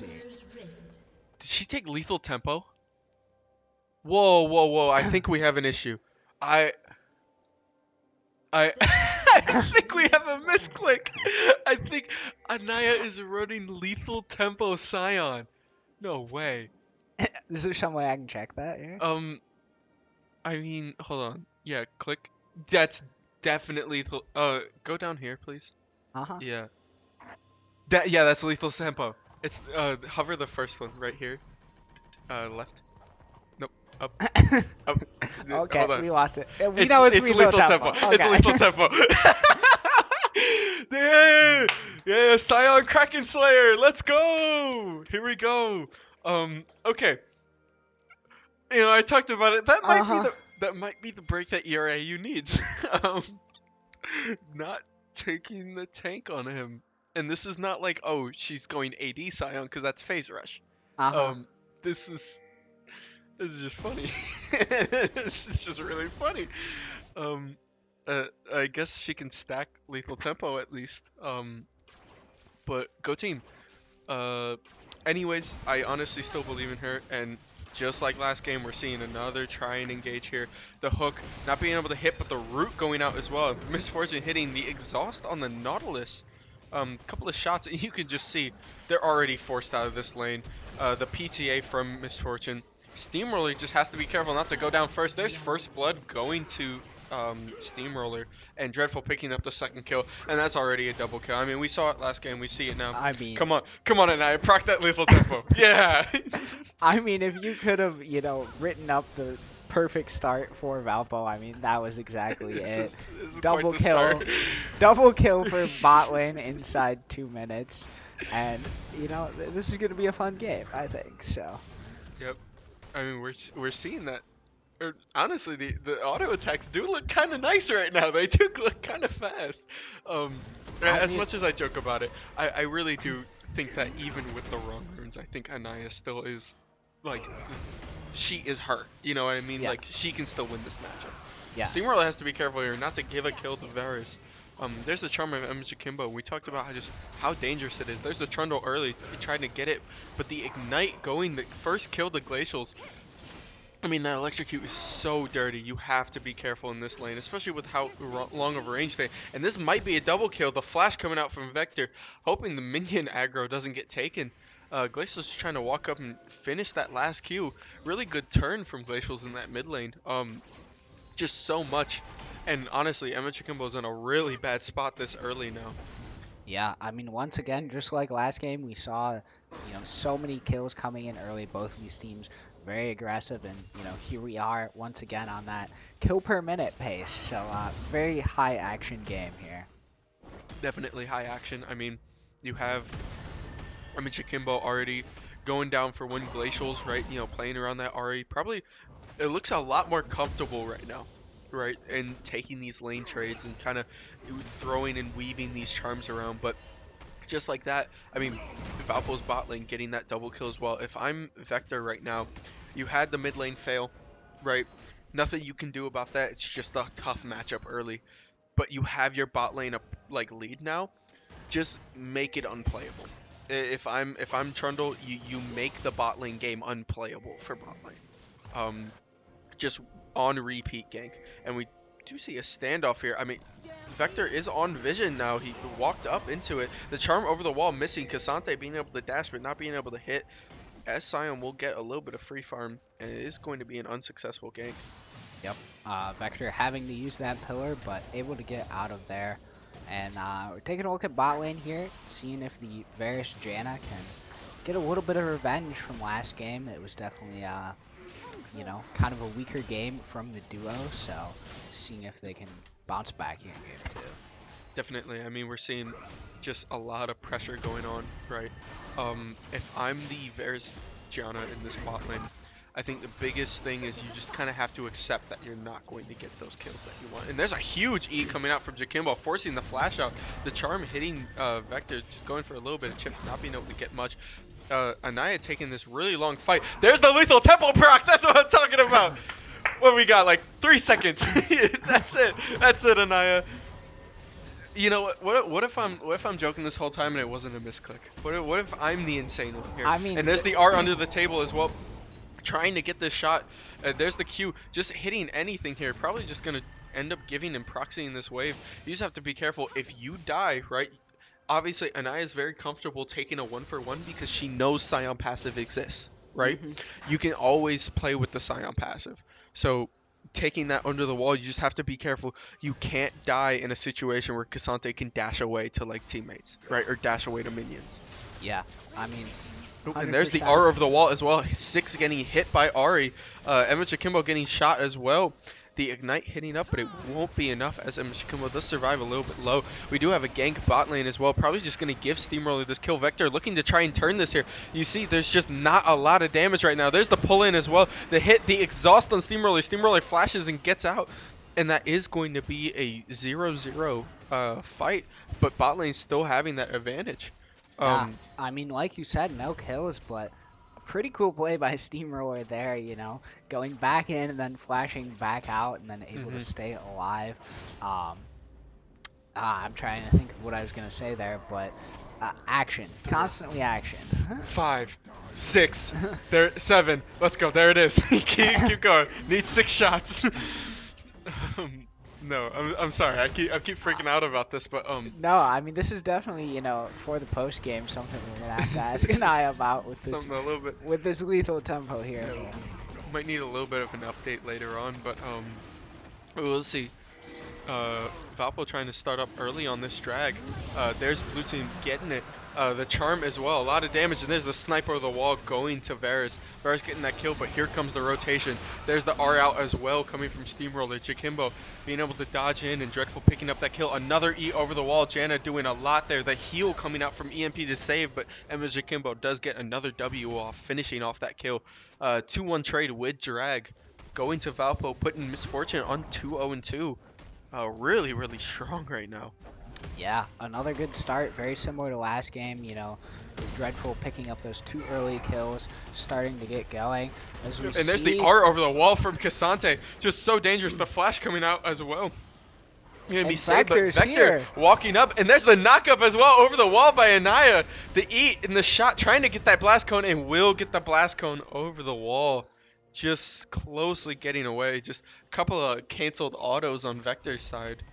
Trying to finish that kill off. I mean, once again, these 2 teams not giving us a chance to relax. We see another engage in top lane, and man, 6 kills so far, but we could have had way more with the amount of engages that have resulted in some low health champions here. Another thing I was going to point out too is, you know, how this Ahri has actually had a good amount of impact on the side of ERAU. I know it's something we touched on pre-game, but I mean, the charms have been on point, and that early kill on Jakimbo too. So Ahri, Glacial's playing pretty well here on the Ahri, I'd say.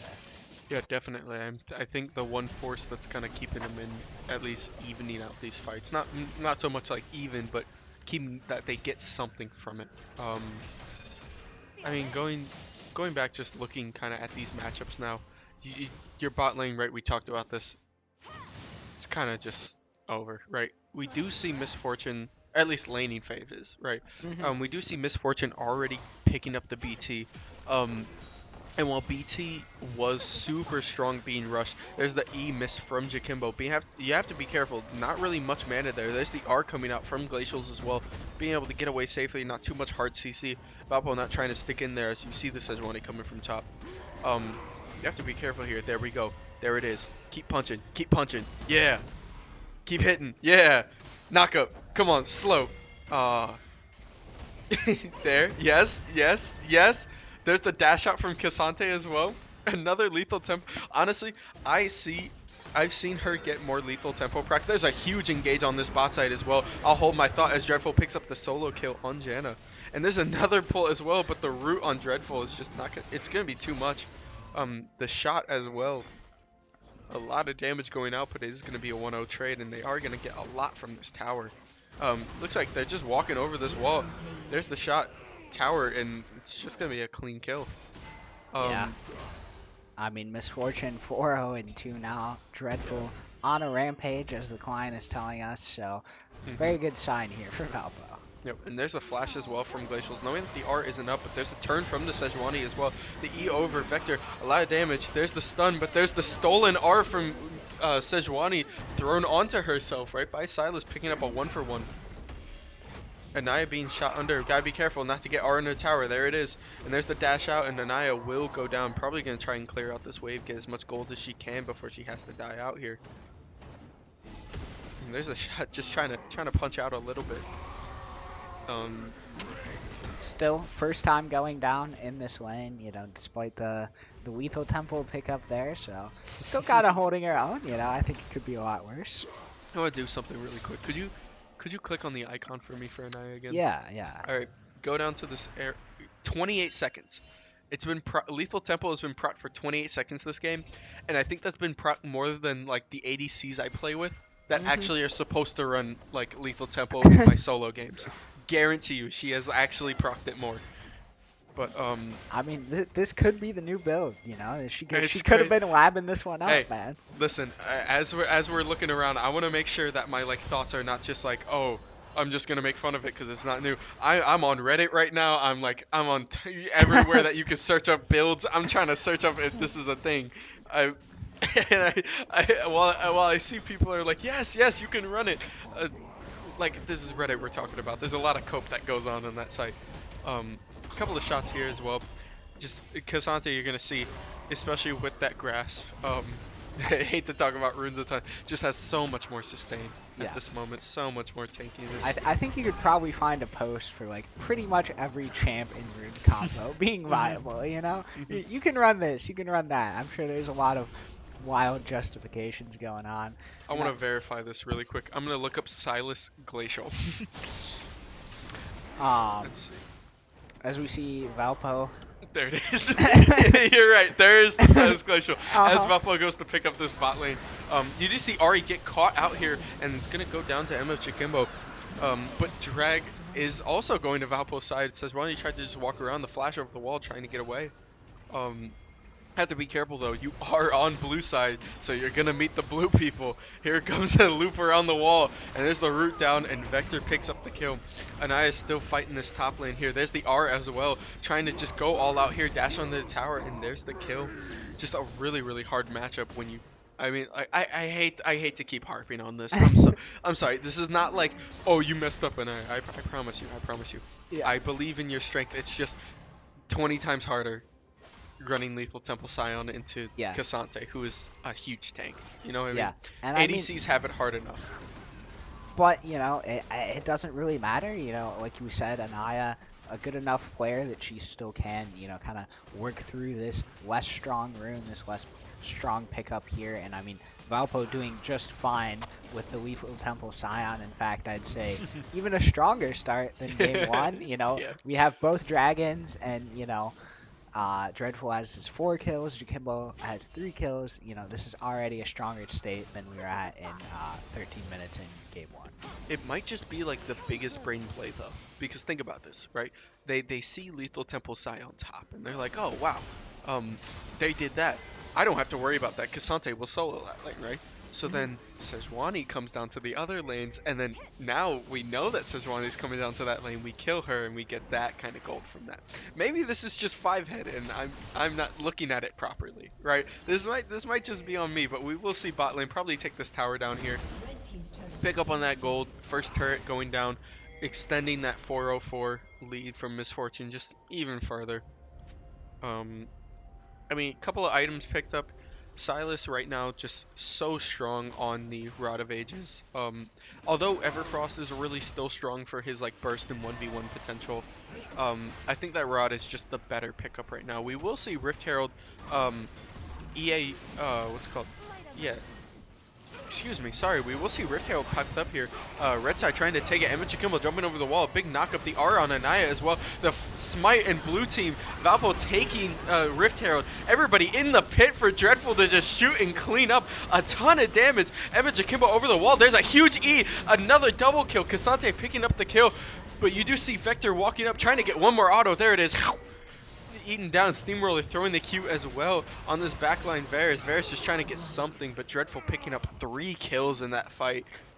Valpo going absolutely crazy, starting off with the Rift Herald steal from Vector, and all of a sudden that pit just became a killing pit as Dreadful let loose his ultimate, and it was a pretty clean wipe. Definitely. I mean, quite frankly, I hate to like be the bearer of bad news, right? But when you don't draft damage, you're not going to do damage. As much as the lead, as much as Valpo did get an early lead here, right? As strong as that is, um, you could just see in that fight you had a lot of strong like early engage, right? You had a lot of strong jump in fight, but there was just really no one to answer to Jakimbo or answer to Dreadful. And you already have Vector on that Trundle. His Charm as well, looking for a couple of chips. Maybe looking for a Verisar, but Verisar just not being on cooldown right now. So just trying to force a bit of a back out. You just have to be careful though for EA, because now you're back in a position where I can't force another fight. You know, I can't force another objective, or we might just see a repeat. I mean, at this point, you know, you're down 7k gold, you know, 16 minutes into the game. It's pretty substantial lead here for Valpo, and I mean, it's very similar to game number 1, you know, with the kind of lead they've opened up. Yeah, definitely. This is like game 1, but we have to see if they'll learn. You know what I mean? You have to stop fighting.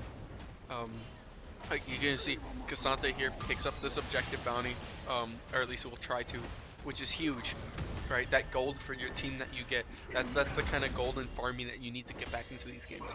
Obviously, you can't just play passively forever, right? Valpo will just take stuff, but you can look for, okay, I can, you know, farm this tower. Okay, now I can sit in this jungle, right? I can look for a pick here. I can look for a 2v1 maybe, right? A 2v1, a 3v1. Try and get someone, and we see right here, you have 4. This is exactly what I'm talking about. You have to get something, because you know you're not going to give this objective. You know you're not going to get this, right? You have to give this, so you have to look to dive someone here and picking up Anaya, at least something, some type of kill, but it is worded so Anaya will back up. You have to at least try for something. And you're going to see they're going to get the objective bounty on this top, and they're going to get the objective bounty on this mid. And that's kind of the gold lead you need. They will probably trade the Ari's life for this though, as there's so much CC there. Var's trying to get the shutdown on Dreadful, but it won't be enough, as Dreadful picks up one and Vector picks up the other after picking up the 3rd dragon. And this game is just slowly spiraling out of hand. There's a huge hook coming from Steamroller, thrown off the map. Kobe! And this is going to be a blast pad away, so not going to pick up into any kills there, but I mean, at this point, you know, my 2 biggest questions are, you know, is Valpo bot lane going to die once this game, and how quick can Valpo finish this one? well, So, Steamroller just picked up another one right there as a dive under the tower from the stolen R. Emma Chikimo, so we didn't even talk about it. Taking that Silas, you have Sejuani, you have Ari, right? You have a lot of ults that you can steal. And we've seen him steal Sejuani ult 3 times this game. All 3 leading into team fights, right? Team actual kills. We're going to see Anaya just hit this tower here. Quite frankly, Sejuani's not going to do enough damage. You just have to punch the tower. And there it is. Sejuani understands that. Sejuani has to back up now. and Anaya gonna pick up the turret in top lane, and yeah. Yep. Pings are coming in. It looks like they might try to collapse on Anaya here. They had one failed moment where all 4 of them were up there earlier. It looks like they might go for it again, but she's starting to back off, so she might get out of this. Definitely, I think she's just in a really safe spot right now. What I have to be careful about is Eamon, but we know Eamon does this stuff for a reason, right? He's never walking, his team's never far behind. You have Dreadful farming that mid lane. You just have to be really careful here. I think I talked about getting picks, right? You know, focusing 1 person down, 2 people down. Any pick on Dreadful is an instant game changer. That 1,000 gold shutdown, right? Not only that, but then you can force a fight because one of their, one of Valpo's strongest damage dealers is out, right? I think it's just so strong right now that you have to be really careful. Emma Chikimbo taking a lot of damage in this chip here, but the tower shot, you have to remember, I mean, Baron is now up, so it looks like Valpo might look for another 20-minute Baron as Jakimbo's battling out here in the bot lane. Ooh, the charm did hit last second though. Glaciers will pick up that solo kill on MF Jakimbo. The RER does come out though, that's right. They're gonna pick up this tower bot, but it looks like Valpo's just gonna try and start up this Baron here. Yeah, and I'm not sure if Sejuani can quite get there in time to contest this one. Valpo's burning it down pretty quickly here. If they don't get in time to contest it, I think you can get in time at least to try and kill here. But they will dash over the wall. The R hit as well. The shutdown on as well. And it's almost like they leashed the Baron. The shutdown as well, jumping back. And that is huge for EAU on their fight. That's huge for the gold situation as well. Just a great fight from them. I mean, even if they didn't get that Baron, they would be able to turn it, but jumping over that wall, knowing that you don't have Emma Jakimbo with the TP coming in, right? You have Dreadful walking back. Cassante, like we talked about earlier, got able to jump to that backline, got that 1,000 gold shutdown. Cassante's now 5-0, right? Not anyone to play around with right now. Just has to be really, really careful. And losing that Baron as well, that really does change the tide of this game, as now it's a 1k gold lead. Right? I mean, what just happened? I blinked and all of a sudden ERAU has turned this thing on its head. I mean, it went from a 7k gold lead to quite literally even in like 2 minutes here. I mean, I think it was a bit of an int for Valpo to even start that Baron knowing MF Jakimbo was bot side dead, right? Because you can start it knowing that he's bot side and he has TP, which is up, right? That's a viable thing to do because you know he comes in. But Jakimbo right now is one of your best, like, damage, one of your best damage dealers. Because you have, obviously, you have the Trundle. But Trundle is going to be so focused on frontlining that it's going to be really hard for him to get back there. You can start that, but honestly, right as you see Jakimbo die, you have to leave. Because it's one thing to have a lead, but you have to recognize who you have your lead on, right? It's Jakimbo and Dreadful. You have Dreadful, but now he has no peel. So you cannot force that fight. Once you see Jakimbo die, you have to back off. Kind of took me by surprise. we panned camera up and we were already half taking it. I was like, ooh, okay. Yeah, I mean, that really was, the moment of the game, the big swing here, as we already see an engage. And then engage here as well. And Cassante just dives, and you could just see the unkillable demon that he is right now in his R. Another follow-up. Oh my goodness. Sion picking up the kill finally, but it's not going to be enough. And now, I mean, Varus just gets the farm, and that's going to be almost an ace. Sion going down, and there's finally it. I mean, Valpo, now, you give up the lead like that, okay, the damage is great, but I guess I was just referring to a 4v5. Like, when I'm talking about drafts, right? When I'm talking about not drafting damage, I'm assuming that Valpo is still going to work their front to back, right? On that one, everybody saw the half-health Cassante and just went, oh, okay, we can just keep fighting, right? We didn't get anything from that. And we do see a lot of damage go out, and there's a huge shutdown going to MF. And maybe looking for 2 here, probably looking for the flash over the wall. Weird that nobody followed around that, but... I mean, just so much has happened in this game, it's kind of hard to break down the sequence of events. I mean, there's been 34 kills in 23 minutes here, and I mean, the rate at which ERAU has gotten back into this game has just been astounding. I mean, if Valpo wins that Baron fight, the game could literally be over by now. Yep. And instead we have ERAU sitting here in a lead, and this is going to be hard fought the rest of the way no matter what happens. Yeah. I mean, quite frankly, it feels like Valpo has just kind of inted these last 2 fights. Like, ERAU hasn't done much different other than, like, now Cassante is jumping in that fight, which is what you want, right? But, like, Valpo, you cannot focus Cassante. Quite frankly, he's going to backline, right? He has to dump to your backline. He's 6-1-3. He's going to be nasty, but you cannot have all your ults and focus and lockdown be on him, right? You can have the, like, Nautilus auto. And obviously Dreadful's getting jumped on first, but anytime he gets jumped on, there's not enough peel for him because Cassante will just outlive it, right? you have to just angle your fights better so that you're not forcing all of your, all of your CC, all of your utility on him, and then allowed for the rest of EAU to kind of run free. Yeah, and I mean, the Cassante really was, the biggest part of that last fight. We talked about how unkillable he was.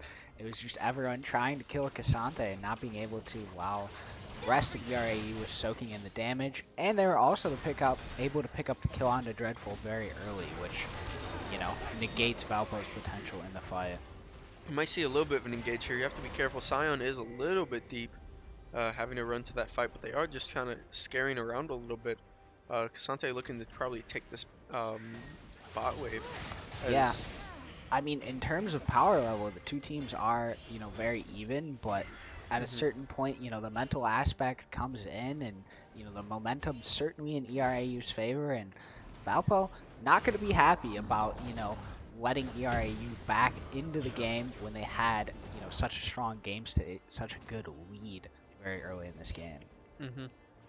Definitely. I mean, having a lead is kind of, it's one thing, right? You want to play around it, but as I talked about, there's ways to give it up. There's ways to get picks. There's ways to not force objectives that you don't need and then take ones that you have. Because, I mean, that Baron fight that turned everything, you got to pick. You got to pick on Emma Chikimbo, and now you can fight that. Now you can take that fight like we talked about. And we've just seen ERAU kind of play around that fact now. To where... And, I mean, we talked about how impactful the Baron fight is. Get ready to go again here, because it has just spawned in, and both teams are eyeing it up. And we have 2 TPs on the bot side as well, so this is definitely going to be a 5v5 if anything pops off. It looks like ERAU will just take that advantage and immediately start this now. But never mind, they're just clearing out. Just a little bit of communication, right? You're going to have a fight in this bot side. It just makes it really, really tough. Because, I mean, not only do you have just not, like, the keystone, but you also just don't have the extra rune from, like, being able to draft in the resolve tree. So you can just see now, I mean, although, yeah, it is 5, and we do have an engage here as well. They knock up on the Ahri, steamroll in the backline, Dreadful getting shot on, but it's not going to get hit. The shutdown going to Silas, but in return, they are going to trade Steamroller for it. Anaya TPing in and getting really, really CC'd here as Cassante does magic, getting knocked to the backside. Being able to get up and hit, and Anaya will try and just clear this wave as a health, and it will be 2-1 for Valpo's side, or for ERAU's side. I mean, once again, I mean, the early damage, targeting Dreadful doesn't die there, but gets very low and has to back out of the fight. That gives so much of an advantage to ERAU. Oh, you have to be careful here. ERAU is going to start up this drag without smite going in. And you have to remember, both damage dealers on Valpo's side are up and full health. They don't have their front line right now, but now Sejuani is back into this fight, and it looks like they are just going to stop that Baron. I think that is the smarter play for them right now. Yeah, Jukimbo able to, show enough presence to kind of scare them off that one, so still nobody has taken this Baron. Yep. Not yet, at least. Not yet. I don't think, yeah, if ERAU forces that fight, I think it's a little bit tough for them, because it's either they take a lot of damage not having that jungle there, right? They take a lot of damage from that Baron, or they get turned on, right, immediately. You do see a couple of shots. It looks like it's just fight over vision, right? You do have the dragon up, so it's kind of like Valpo has to make sure that they're going to come here. And there's the missed rock knockout from Steamroller, and a huge knockup from Cassante as well, knocking to the back. Here he is, dived on the back line. The shutdown going to Silas, but then Nautilus going down. Silas picking up a double kill.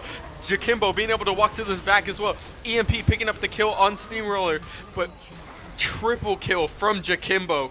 Knock over the wall, the flash as well, the quadra kill. Come on, loop it around, find him. He found him. Hold on, he's tracking him. He's trying to follow him right now.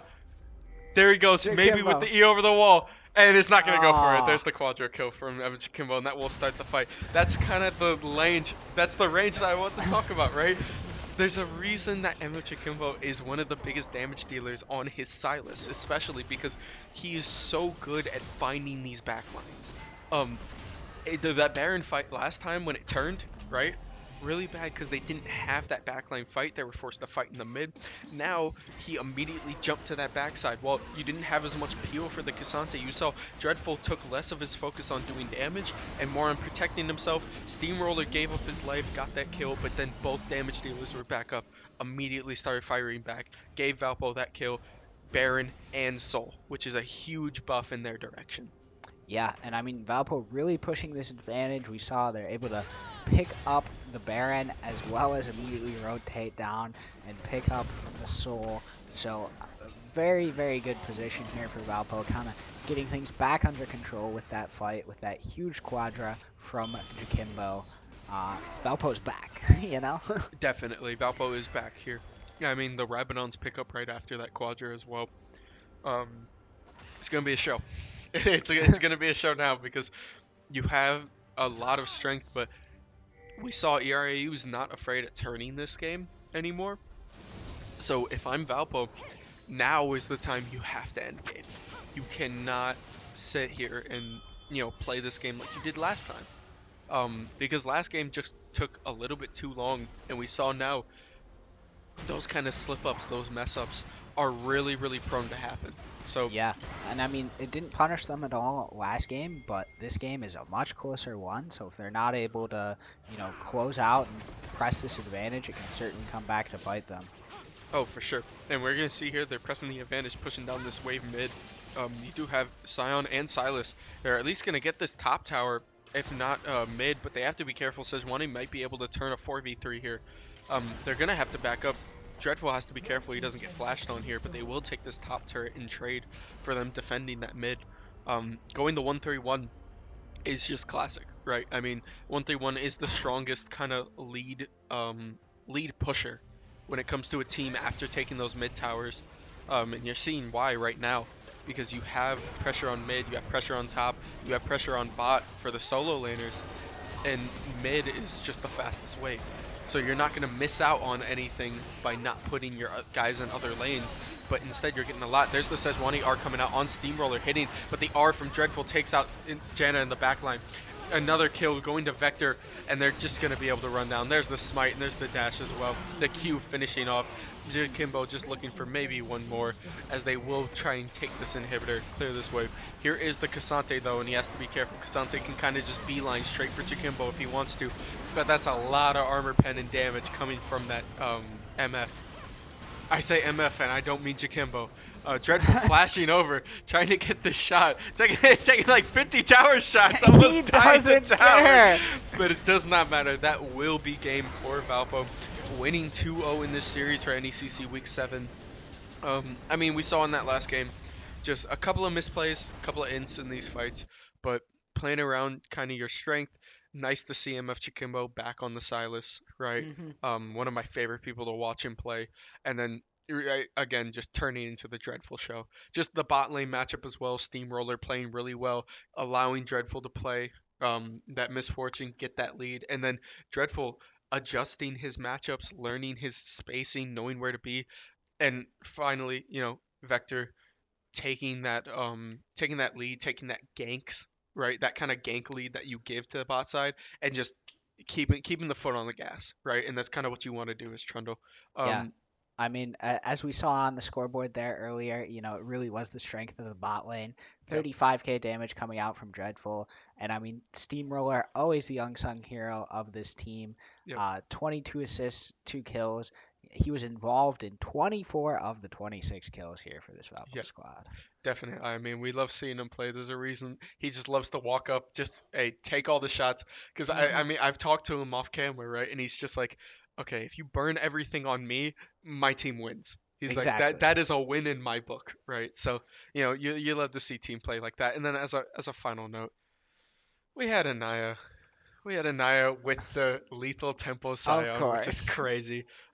Still doing really well in those last couple of fights, right? Just to kind of be that frontline tank, apply a lot of pressure into those fights, right? Well, not really like the highest scoreboard presence, but a lot of the times it just doesn't tell that story well, especially when you build items like Frozen Heart Winner's Approach, stuff that debuffs enemies even without giving like assists or such, right? Mhm. There's a lot more to the story than just what the scoreboard says, but the scoreboard still does show that there is lethal tempo Scion, and that is Yeah. my highlight of the day. I mean, As this is the best thing I have. I It's mean, my favorite everybody, thing. update your counter. Lethal Temple Scion, want Yeah. to know in the Hey, NECC, here it is. man. Here it is. Want to know? Hey, going for 2-0 next week. Let's go.